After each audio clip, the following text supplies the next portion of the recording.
You're listening to the We Are Libertarians podcast network. Find all of our shows at wearelibertarians.com. Episode 145, The Paradox.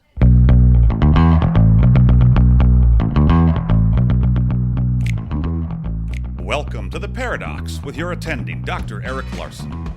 He is a practicing anesthesiologist and clinical assistant professor at Michigan State University College of Human Medicine. Listen in as he takes you behind the scenes of what practicing medicine in today's ever-changing world is like with another doctor. The Paradox is a fun and accidentally informative show for physicians, patients, or anyone who has ever found themselves in a waiting room.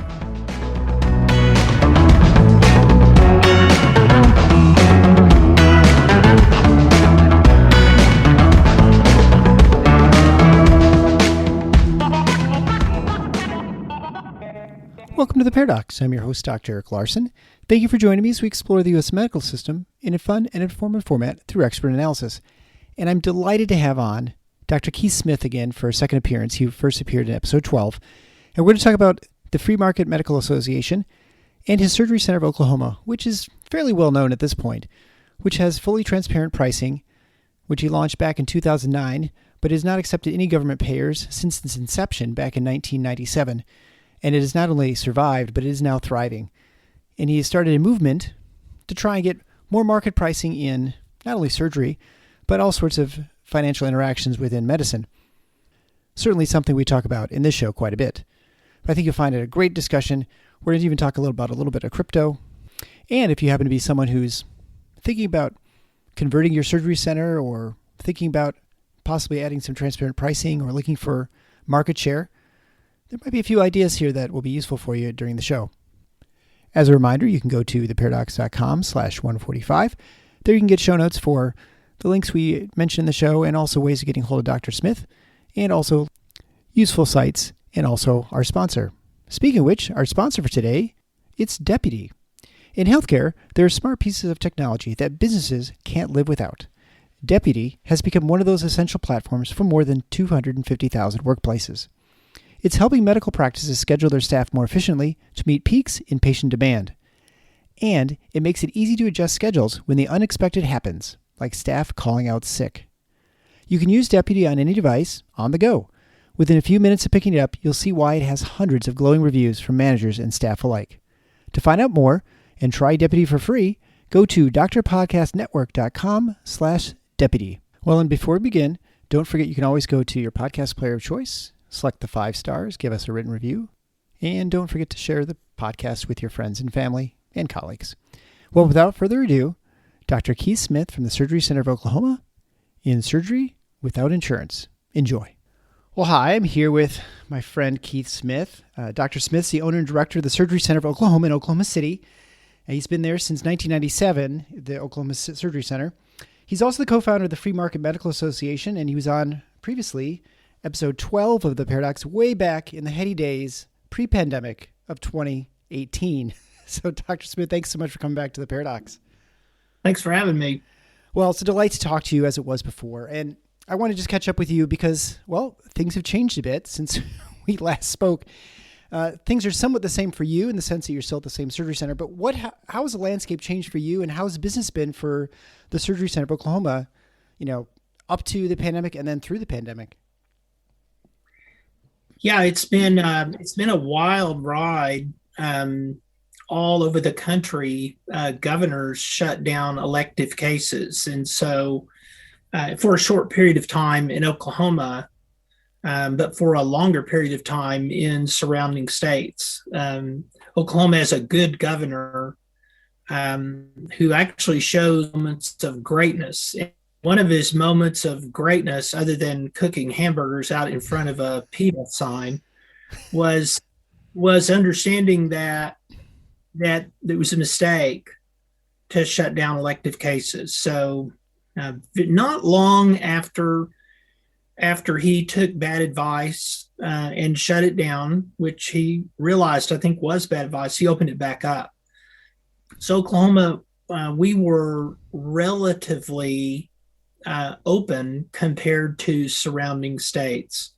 For the time we were pretty shut down for elective cases, we continued to do what we thought of as urgent cases. So if someone had a breast mass with a bad family history, we did not consider that elective. If somebody had gallstones, we did not consider that elective. Anybody that's seen someone in the ICU with gallstone pancreatitis knows what that can look like. So we continued to do what we referred to in our own category as urgent cases.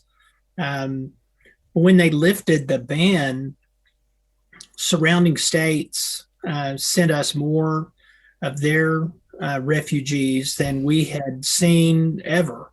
And on any given week, 75% of the patients that we would see come from out of state. Wow.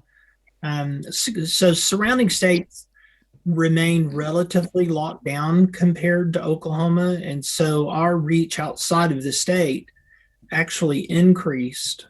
The folks north of the border have such a marginal system in Canada that it can't withstand any kind of hiccup. And this pandemic is not just any hiccup. Right. So the Canadians are completely overwhelmed. Their already ridiculous waiting lines have become even too ridiculous for Canadians, who my friend in Canada tells me are never completely happy unless they're standing in line. So we've seen a resurgence of Canadians come this way.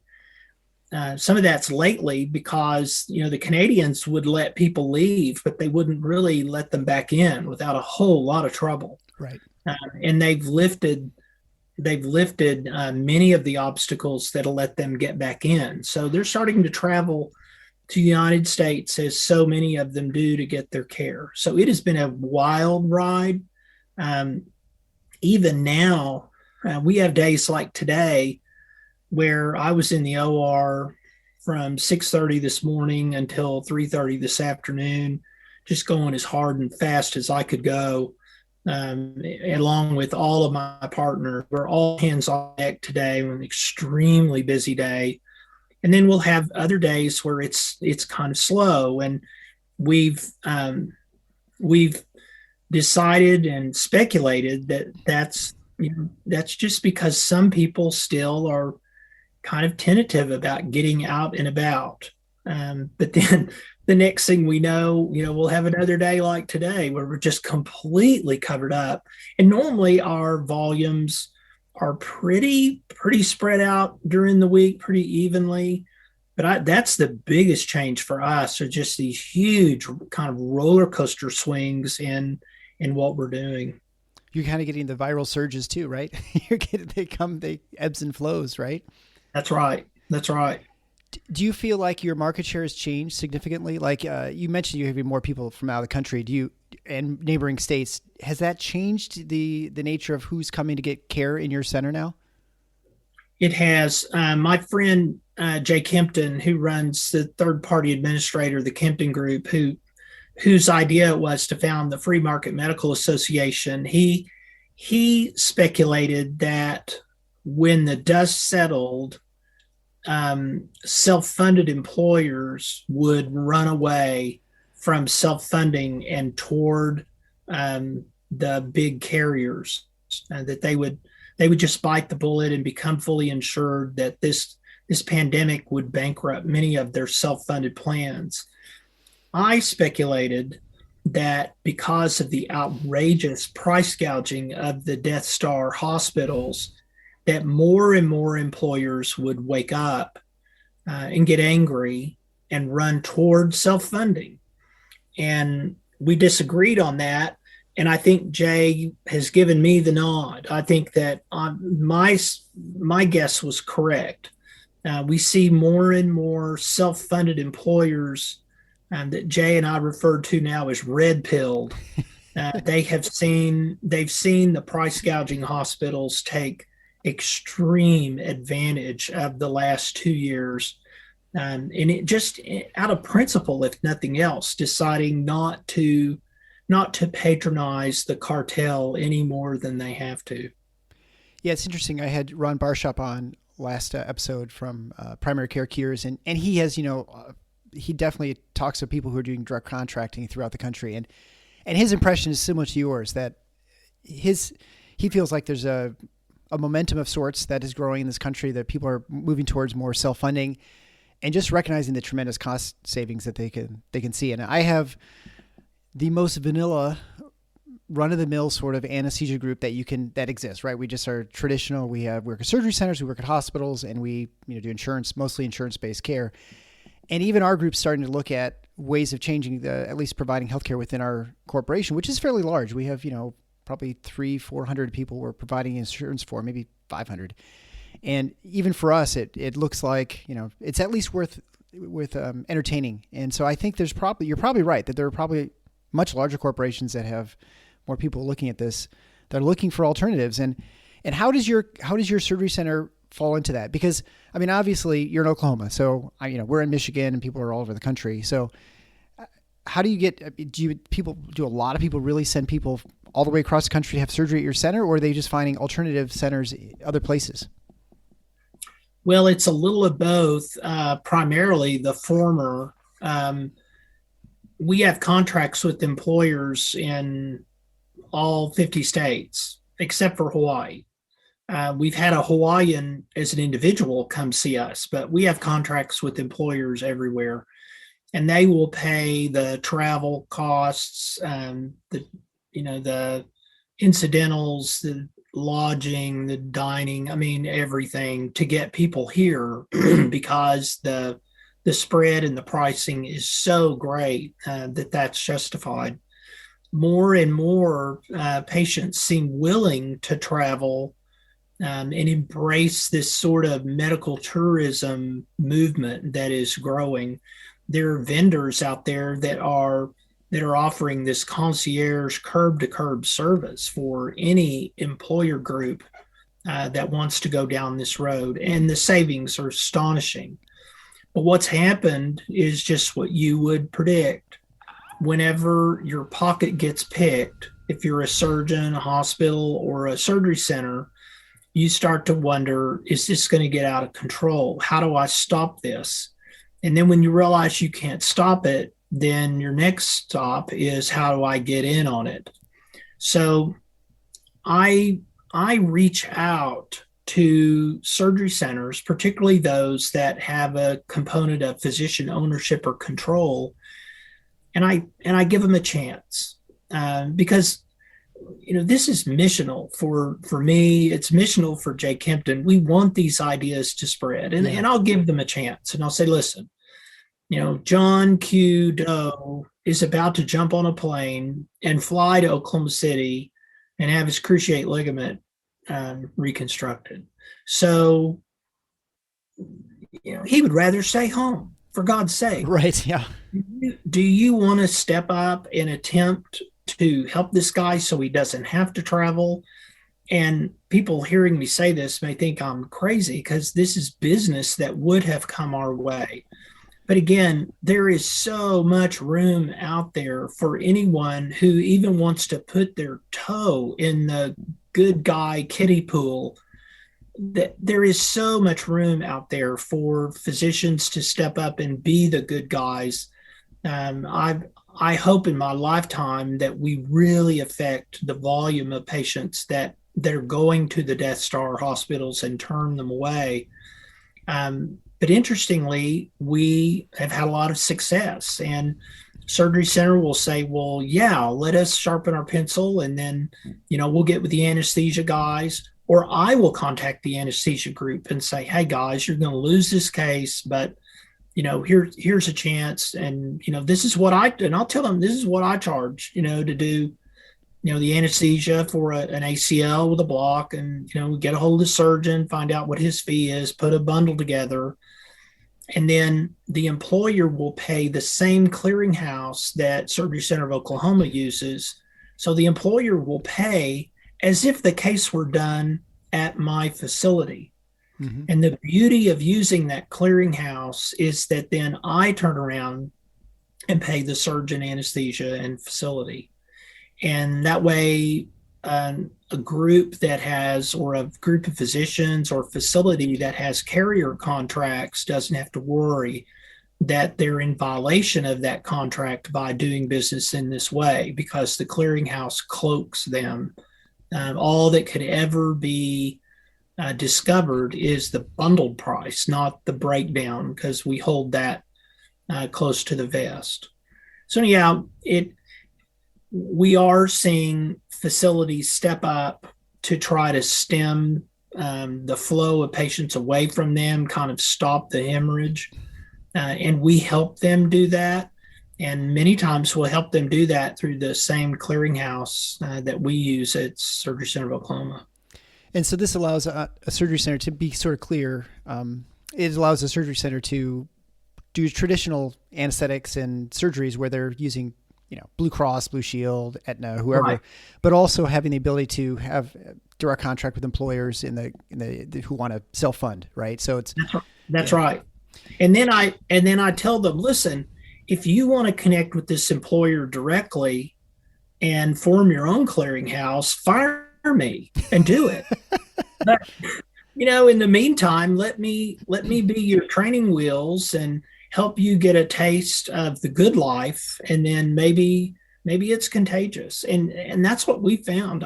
I work with major hospital systems that are seeing the wisdom of doing this, because they don't like the idea of someone having surgery somewhere else and then coming back to work and around the water cooler telling everyone how wonderful it was. They want to keep their grip on that market share and not lose control of it. Yeah, some people would describe you as being one of the worst businessmen in America, that you're giving. What's happened though is the goodwill that is created with the self-funded buyers out there is just logarithmic, and then they go out and they tell stories, and they tell other employers, and they tell their buddies they play golf with, and these guys. They're obviously not greedy. He's acting this way. They're probably not doing unnecessary surgery if he's shunning surgeries that we would otherwise send that way.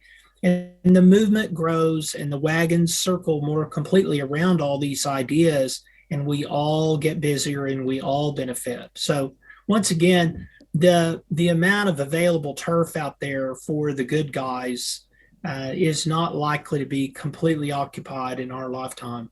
Right. Well, and I think it's sort of like people ask me if they should start a podcast or something. I say, yeah, go for it. If you're to start a medical podcast, I'd love it. I mean, there are 700,000 of these things. It doesn't hurt to have a new voice, and maybe you provide something unique. And, again, there are plenty of people who listen to things, and I'm not concerned, and I'm more than happy to help people out as well. And, sure. And I think, for someone who is not an ideologue, but someone who certainly wants to move things along, for your business model, you've either decided to franchise or not. And if you've decided not to franchise, then you want your model to be as popular as possible so that people feel comfortable when they're in your town too, right? I mean, that's the other aspect of it that makes sense for everybody. Yeah, and I've decided not to franchise because that soils the model that I believe works best. If I franchise, that means I have a financial interest in someone else's surgery center where I don't work. And so I'm an invisible mouth that needs to be fed. And to the extent that I would be involved in a franchise, I would make that very facility that much less competitive with those who choose a more pure model. So that's why I've decided to just extend the clearinghouse services to those who want to jump in, but not have an ownership sort of interest or franchise interest in another facility. And of course, the other layer is you have the entire headache of running a bunch of other clinics or worrying if they're profitable and how their hiring and firing is going. All those sorts of things. It's bad enough having one facility, much less like 10. Yeah. Yeah, we have 117 surgeons at our facility now, and I don't know that I want to deal with more than 117 surgeons. I mean, they're all good people, but that's not just something that happens. There are people who come in who I have to invite to leave after we've tried them out. Yep. There are people that we do not allow to come who really want to come. And, those are not fun conversations, but they're necessary conversations to make sure that we don't have any mercenaries on our staff. Right. But I got my hands full doing that at our place. I don't know that I want to do that anywhere else. Completely. And I think anyone who goes into management and recognizes that's the part that's not any fun. And yet that's the one that occupies a majority of your time. It's not the strategy and the building the business. It's the personnel issues. And having 117 surgeons is about 117 surgeons too many to deal with. And in my, speaking as an anesthesiologist. So that obviously naturally just moves us into the Free Market Medical Association. And actually, before I say that, for people who didn't listen to the early episode and aren't familiar with you, the unique thing about Surgical Center of Oklahoma, you're founded in 1997, so way before anyone had the ideas of doing anything like this, but that you're fully transparent. And I guess just give a quick little backdrop of, what you are and what makes you unique and why you decided to do something which even now it seems sort of radical, but at the time people must have thought you were crazy. Yeah, they thought I was crazy, and I'm glad I don't have such a big tinfoil hat on anymore. We've been copied, and my God, now if you're a hospital and you don't provide pricing, you're facing fines. I mean, it's done a 180. But yeah, I started a traditional practice, in private practice, anesthesia, doing mostly hearts and pediatrics in 1990. And in 97, walked away from that. It was a very, very busy, very lucrative practice. But I walked away from it, and Steve Lantier, another anesthesiologist, walked away from his, and we joined arm in arm. And we decided that it could be better, it could be more efficient, that we would work in a way that benefited patients, that gave surgeons the efficiency and high quality and predictable staffing that they needed. We thought that, that we could do it cheaper. We thought that we could not just financially, but also be the medical advocates for patients. And it just made sense to us that physicians ought to own and control and be accountable for the institutional aspect of the patient's care, not just for our professional component. So in 97, we walked away. We had learned early on that the federal government was an unreliable and dishonest entity funded with pelf, and that we needed to walk away and never, ever do business with government, ever. So part of our mission was to not ever accept federal money. I had stopped taking federal money in 1992, even while I was doing hearts, and just provided anesthesia free to Medicare beneficiaries. Once in a while, one of them would track me down and, write me a check or do something. But I stopped filing claims with Medicare in 1992 and never filed one after that. So we decided we were not going to deal with federal government. Medicare patients came in, we would take care of them gratis. And we also decided that we would tell patients what they were going to pay us. You can't have a functioning market without prices. Right. And as uncomfortable as that might have made some people early on, we knew the only answer for reasonably priced, high quality care was to have a functioning market. And we were real free market guys. And so we told people over the phone before they came to the surgery center what they were going to owe us. And if they had insurance, we would file it in the early days. But we had a lot of uninsured patients to whom we quoted an entire bundled fee from the first week. And you have to also remember back then, our prices were less than a lot of people's in-network deductible. Right. And we were out of network with everyone. The carriers and the hospitals worked together to make sure we were never in network. But it was so frustrating for them because our entire fee was less than their in-network deductible. So we still saw these patients out of network, and they loved us. there were some things that happened later where the insurance commissioner looked the other way as the carrier stacked deductibles. So patients had no out-of-network benefit until they met their in-network deductible.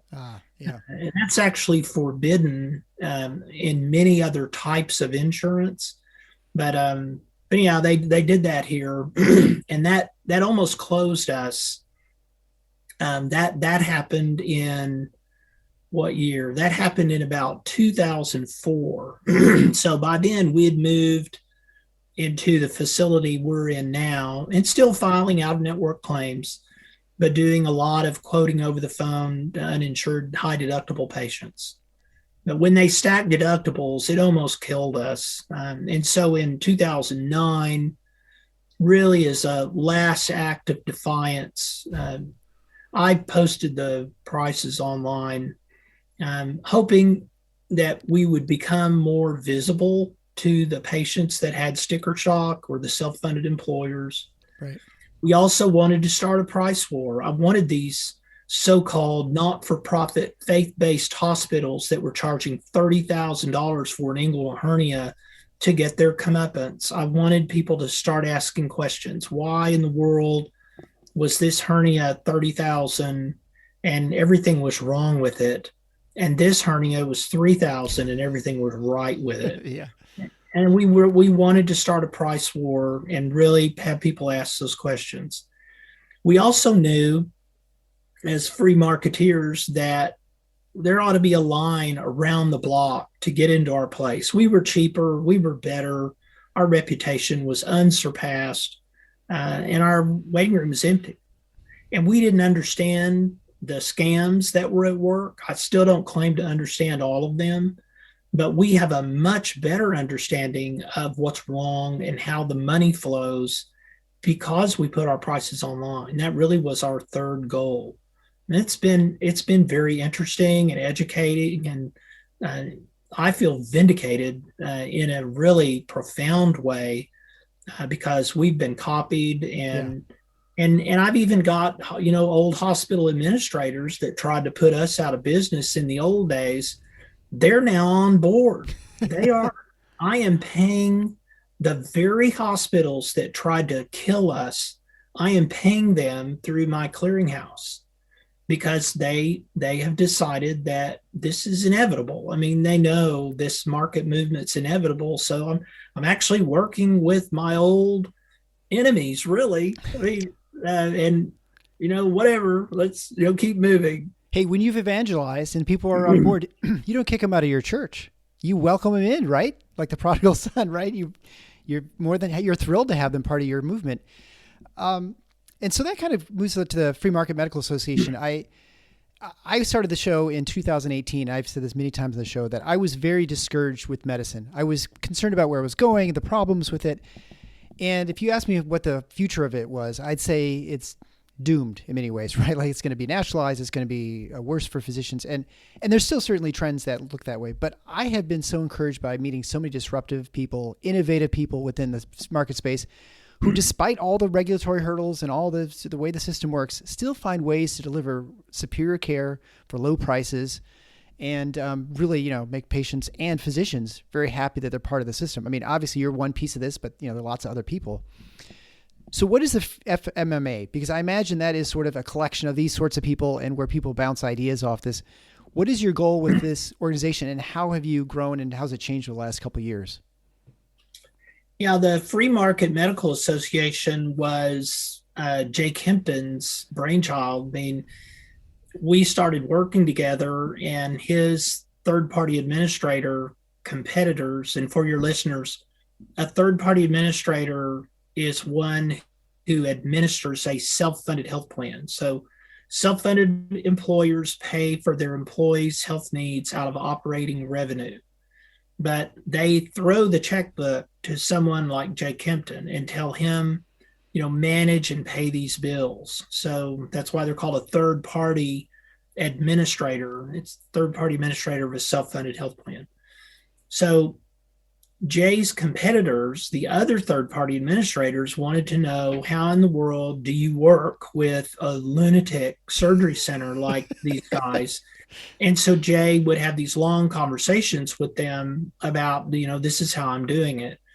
On my end, my competitors were seeing patients directed away from them to me, and they didn't like that. And they wanted to know, how do we keep this from happening? And I said, well, you just need to create a price list. And so they did, a lot of them. So I was helping my competitors figure out, how do I copy you? And Jay was helping his competitors figure out, how do they copy him? And that was part of Jay's and our dance of kind of getting to know each other. And we both realized that we were both very missional. This was not revenue driven. Right. We were both very missional. So Jay said, let's form an association and see if anyone shows up. And at the end of our first meeting, if we can get anyone to come, if we have to write a huge check, then we'll chalk it up to a bad idea. But if we can get people to pay us enough to support the meeting, then, maybe we have it another year. Well, that organization has brought third-party administrators, physicians, facility directors, stop-loss carriers, ERISA lawyers, direct primary care doctors and their organizations, think tanks, you name it. I mean, the room is full of everyone in the industry that is associated with self-funded plans, but also those who are dedicated to developing platforms for individuals to access high quality, reasonably priced care. And the organization has grown. 2 years ago, our keynote speaker was Ron Paul. And in Plano, a couple of months ago, our keynote speaker was Steve Forbes. So it's just become a real movement. And this Free Market Medical Association is an association that any physician who is remotely interested in these ideas should join. The meetings are very inspiring. A physician who's burnt out, who feels like the world's crashing in around them, will leave this meeting inspired, energized, ready to kind of look at things differently and try some things that are different. It's a wonderful organization. What's your, I guess, looking at the healthcare landscape right now, assuming the pandemic, people decide that it's over at some point, which, people are various sort of stages of letting go. Where do you see the U.S. healthcare system in, let's say, 5 to 10 years? I mean, do you see your movement as one that is, it feels like it has a foothold and that it's starting to grow. It's not an exponential, it's not logarithmic, but it's certainly, linear growth. Do you see that as becoming a bigger component? And then where do you see the barriers? I mean, obviously the big players are out there and they're going to not want to lose their market share. They'll lose their, lose their revenue streams, and they're going to fight this with, legislation and regulation and such. Where do you see things in the next couple of years? I'm actually very optimistic. And I have been for quite some time. Asked that question 2 or 3 years ago, I would have answered it the same way.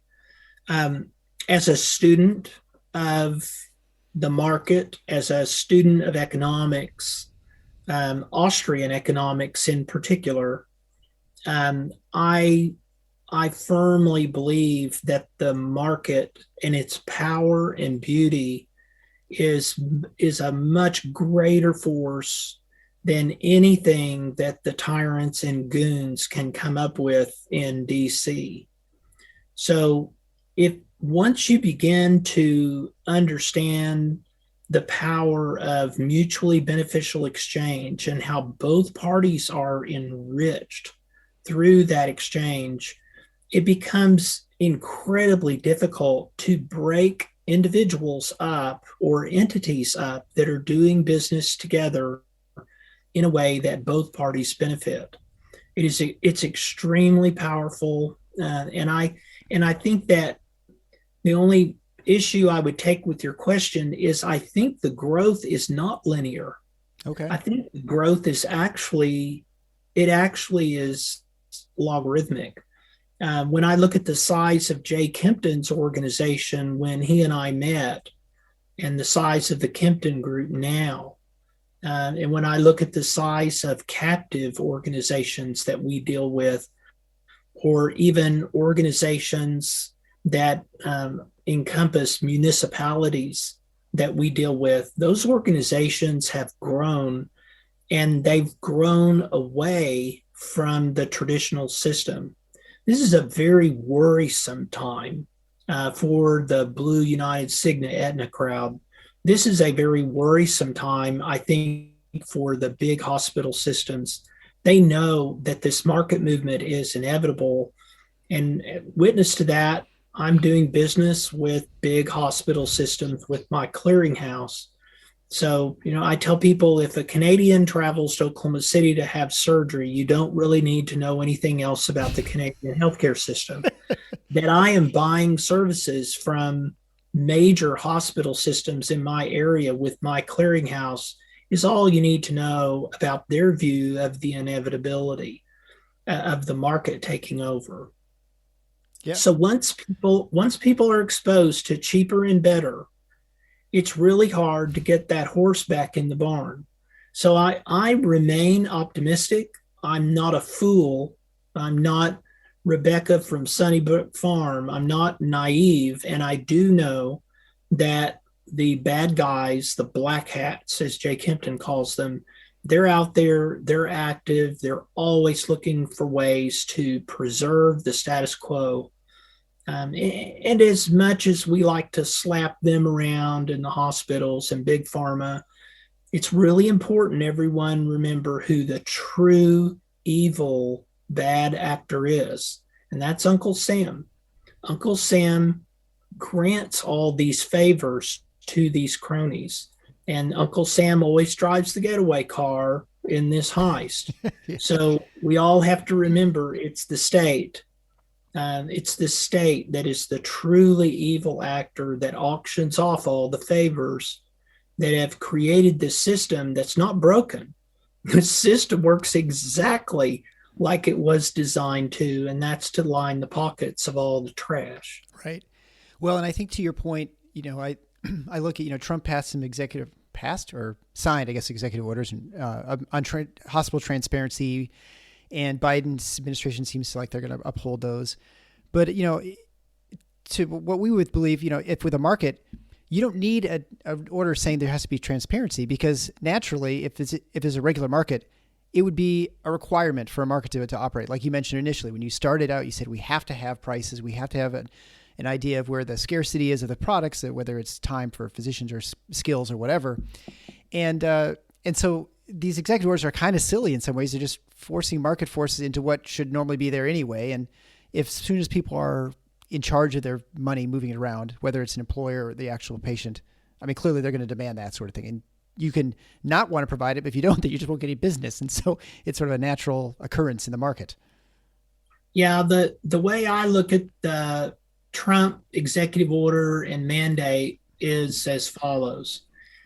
Mandates, government is that entity whose ideas are so wonderful they have to be mandatory.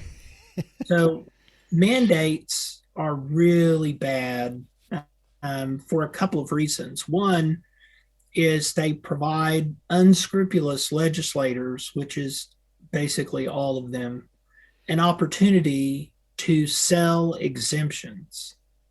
And I would argue that has been going on for some time because the hospitals just shrugged and said, we'll just pay the fines. Well, if you're big enough to pay the fine, you've basically bought an exemption. Right. The other awful thing about the mandate is it created an opportunity for the cartel players to redefine the word transparency. And so now the definition of price transparency in this industry is what is the patient's out of pocket. That is not price transparency. Right. Yeah, right. But the industry has had great success in redefining that phrase.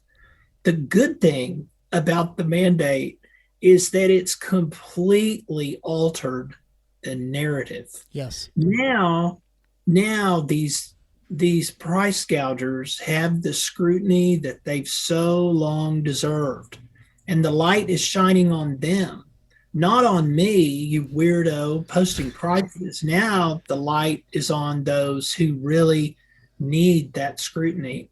So I like the narrative change, but I am not in favor of mandates for the other two reasons. Biden increasing the penalties is actually a disaster, because that means there are fewer and fewer hospitals who can comply. So the predictable result is a further consolidation of the industry. And that is not a good thing. The more consolidation you have, the less competition you have. So I don't think the people in Washington or this administration are stupid. I think they're evil. And I think they know exactly what they're doing. And by increasing the fines, keep in mind, big hospital systems consulted with this administration on what to do about this executive order. Right. They want these fines to go way up so there are fewer of them around. It's the same with the Unaffordable Care Act with the minimum loss ratio. There were only so many insurance carriers who could comply with that, and that's why we now just have 4. Right. If you add Humana, 5. So this consolidation, whenever you see that, you know that the evil black hand of government was involved. And I think Biden increasing the fines associated with the executive order that Trump put out is meant to consolidate the industry. Sure. Well, and certainly whenever you have a process in which you have legislation, the people who are at the table are the ones who are going to be writing the rules, and they're not going to write it to be detrimental to their position. So you'd absolutely expect them to put it so that it works out in their favor. The regulatory capture, I think, is the term for that. All right. So kind of a random question. I had someone on a couple episodes ago. We talked about cryptocurrency and the role that's playing now. What is your position in your surgery center? I mean, is that something you're looking into? Is that something you already accept, or what are you guys doing about that? Yeah, we've accepted Bitcoin on one occasion and Litecoin on a second occasion and Dash on a third occasion from patients for payment. They didn't pay for their procedures in full with crypto, but they paid partially for their procedures with crypto. One of the patients paid the balance with silver coins. Oh. The other patient paid the balance with gold coins back when gold wasn't as expensive as it is now. So I'm fascinated by crypto. I dabble in it myself.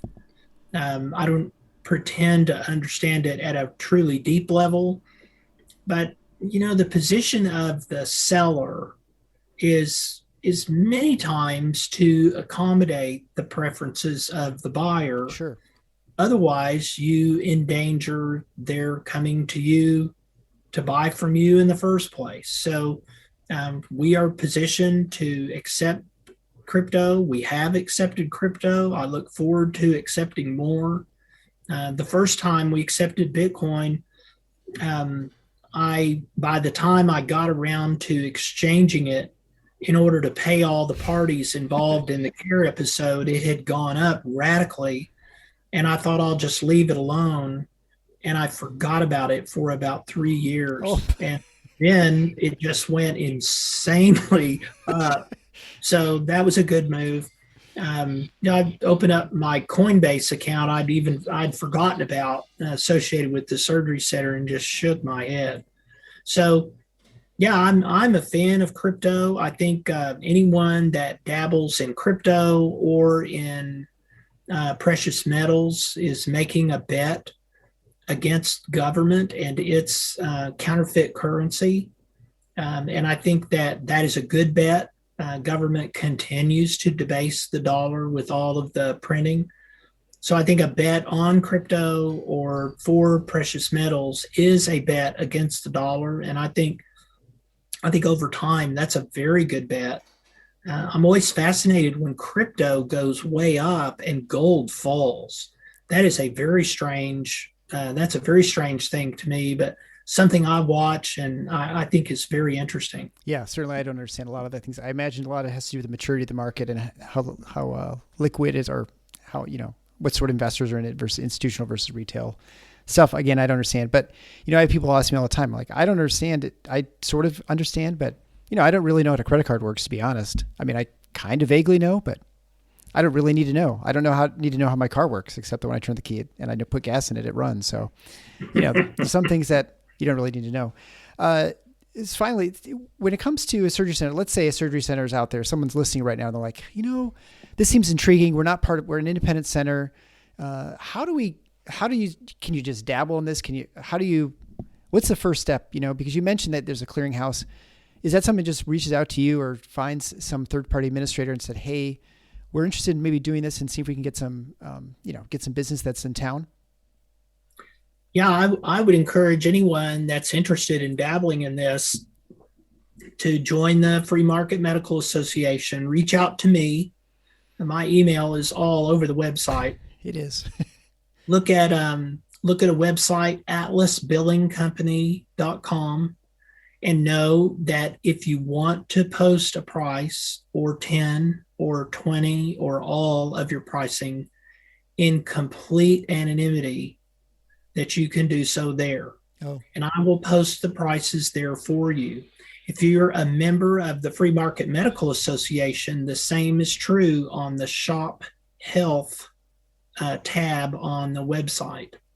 So if someone's interested and they want to say, let's just dabble in this, and we're pretty comfortable putting a price on an adenoidectomy. We're pretty comfortable putting a price on a Brostrom ankle reconstruction, then email it to me. I will post it for you. And then if you're not comfortable with the mechanics after that, then you can have the patients directed to our clearinghouse. They can pay the clearinghouse, and then I'll turn around and pay everyone involved in the care episode. That's how that clearinghouse works. And then 10 or 20 episodes like that. And then someone's no longer the same. They've been transformed once they have dabbled and played in this. And then they start thinking, whoa, we can do this ourselves. And that's when I encourage them to fire me. But I love getting people started. We have people who never want to fire us, and they want the clearinghouse on board to help them going forward. But that's what I would do. It's really that easy. Well, that sounds great. Well, Dr. Smith, thanks so much for being on the show. Where would people find out your writings and what you're up to keep track of you, like in social media? Well, the Surgery Center of Oklahoma has a Facebook page. The Twitter page for Surgery Center OK is more active than Facebook these days. I'm on LinkedIn. My email's all over the website. The website is surgerycenterok.com. There's a link to my blog. I don't know, I've got over 100 videos that I've put on that blog. There's also a media tab that is some of the interviews that I've done on national television. The Free Market Medical Association, fmma.org, is a great resource for people that want to know more. I'm going to look forward to having as many physicians involved in this movement as possible. The anesthesiologists are key. They should run every ASC in this country. And if anesthesia controls and runs the surgery center, I believe that it becomes much more lean and much more difficult for the Death Star hospitals to compete with. So our anesthesia colleagues have a fundamental role in particularly changing the surgical landscape for patients. Amen. I totally agree with that. Thanks so much for being on the show. And if you want to get those links, they'll be at theparadox.com/145. Dr. Smith, thanks again. Thanks for having me. Thanks again to Dr. Smith for the great show. Before we end, another quick reminder. If you want to boost efficiency across your practice and make staff scheduling easier, try the Deputy app. You can try this smart technology for free by going to drpodcastnetwork.com/deputy. That's drpodcastnetwork.com/deputy. Thanks for listening to The Paradox. If you like what the doc is doing, please subscribe and leave a review on iTunes or Stitcher. And share the show with your friends. Become a supporting listener to get access to special bonuses at patreon.com/theparadox. Show notes can be found at theparadox.com.